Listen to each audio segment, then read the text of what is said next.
Welcome to the Genius Factory. Enjoy the video. You're going to fix the mic now. First, open Windows Sound Settings and pick the Nvidia broadcast microphone as input so the system sends audio there. Once done, launch Nvidia GeForce Experience or the broadcast app and install any pending driver or app updates to ensure compatibility.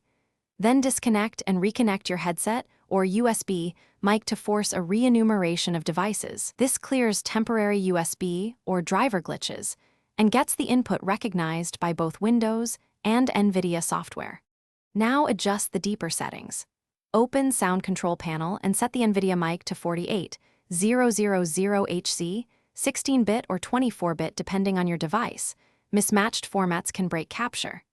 Next, in Nvidia Broadcast, enable the microphone module and configure noise removal only if needed, because aggressive filters can mute quiet sources.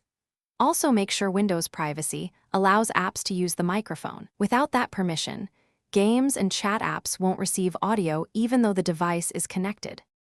Finish by testing thoroughly.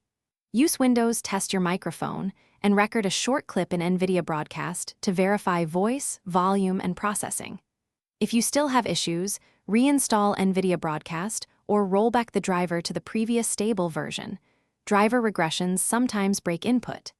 If that fails, plug the mic into a different USB port or another computer to isolate hardware faults. One key troubleshooting tip: temporary disable noise removal to confirm whether processing is muting low-level audio before replacing anything.